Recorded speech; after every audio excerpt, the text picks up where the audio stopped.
Welcome to the Baraza. Here we demystify the miseducation of Africa and Africans by tracing our roots, values, and dissect our social issues. Let's talk. They call it conservation. They say it's for the animals, for the future. But let's take a closer look. Beneath the glamorous wildlife documentaries and the pristine game parks lies a story of deceit, exploitation, and betrayal. A betrayal not just of Kenya's wildlife, but of its people. This isn't conservation, it's colonization, wrapped in the guise of protection. Decades after Kenya's independence, the same foreign hands that seized its land still control its natural resources. The Maasai, Samburu, and other indigenous peoples who lived in harmony with wildlife for centuries have been cast aside. Their lands, stolen. Now they're playgrounds for the rich. For every dollar spent by a tourist on these lands, the local people, the true stewards of this land, are left with nothing but empty promises. Those glossy brochures? They don't show the real cost of conservation. They don't show the hundreds of Maasai families forced off their land to make way for protected areas. They don't show the countless lives lost to human-wildlife conflict, children, women, men, sacrificed for the comfort of foreign tourists.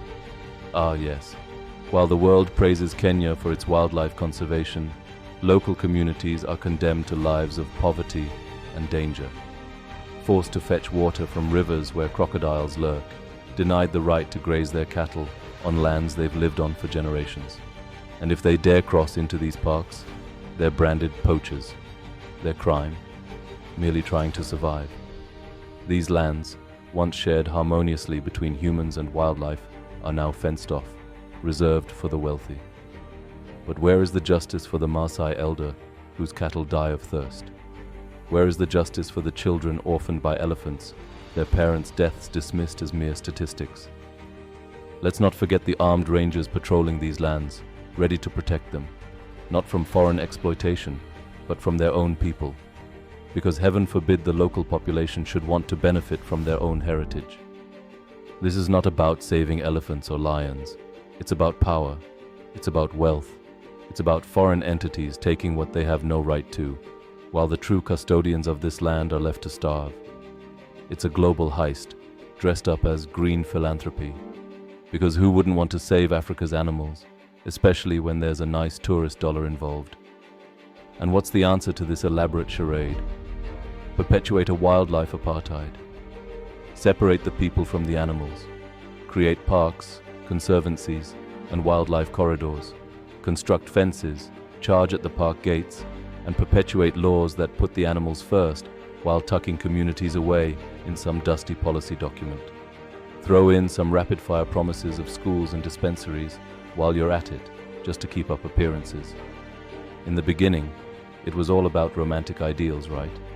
The old traditional vision, lost out, herded into history's cupboard.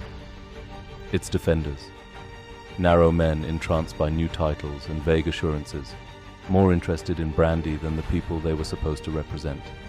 Their bargaining chip, land. Over half a century ago, they negotiated away the Mara and Amboseli.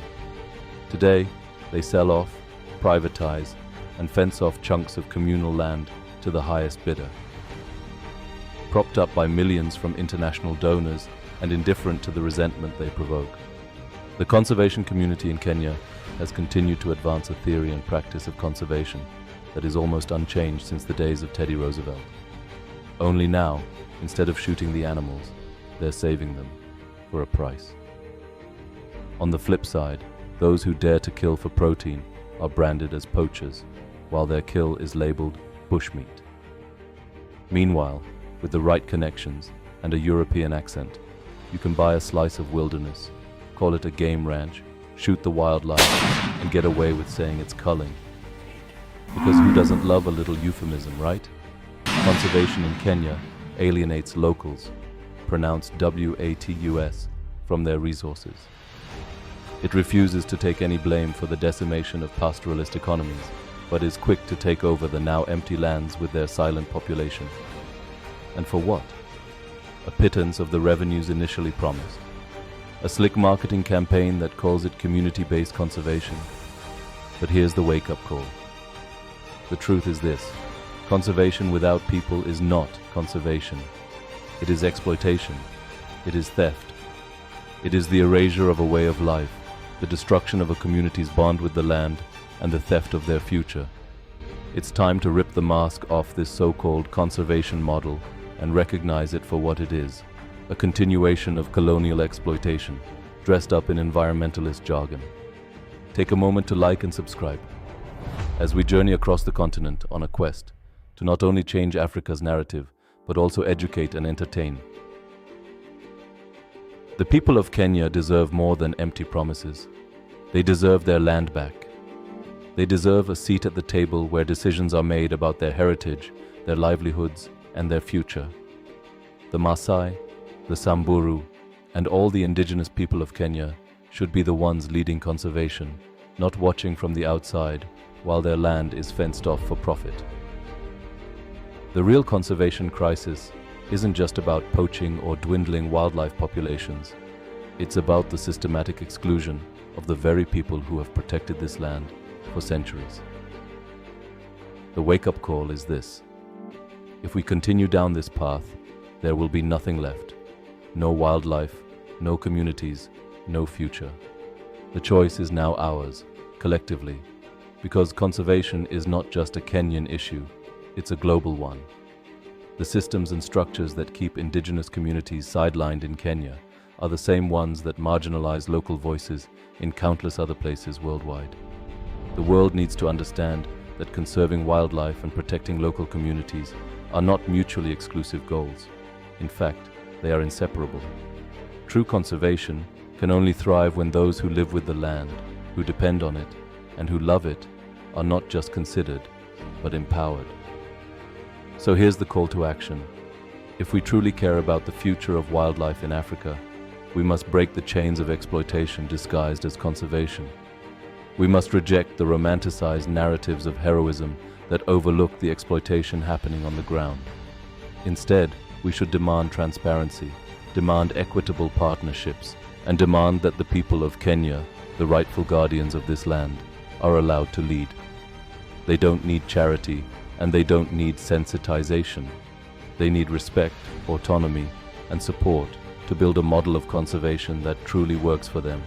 And to the international organizations and donors who genuinely care, it's time to listen. Listen to the communities who understand this land in ways you never could. Support them, not by imposing your models and ideals, but by standing with them as allies. Help them reclaim their land, their voice, and their rights.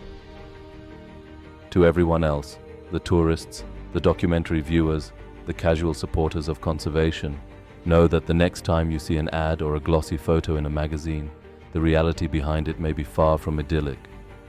Ask questions, educate yourselves, and don't accept the story at face value. Conservation should be about preserving heritage, not erasing it. This isn't just a call for change. It's a call for a revolution in conservation, a movement that puts the power back where it belongs, in the hands of the people of Kenya and other indigenous communities worldwide. For too long, they have been silent, watching as their lands, their heritage, and their rights were taken from them. But now, it's time for their voices to rise. It's time for the world to understand that true conservation honors both the land and the people who have lived in harmony with it for generations. This is not just about saving animals, it's about saving justice, humanity, and dignity. The choice is ours. We can continue to live in a world where conservation is a lie that only serves the powerful, or we can help build a world where conservation is a truth that empowers and respects the people who know this land best. The question is, what kind of world will you choose?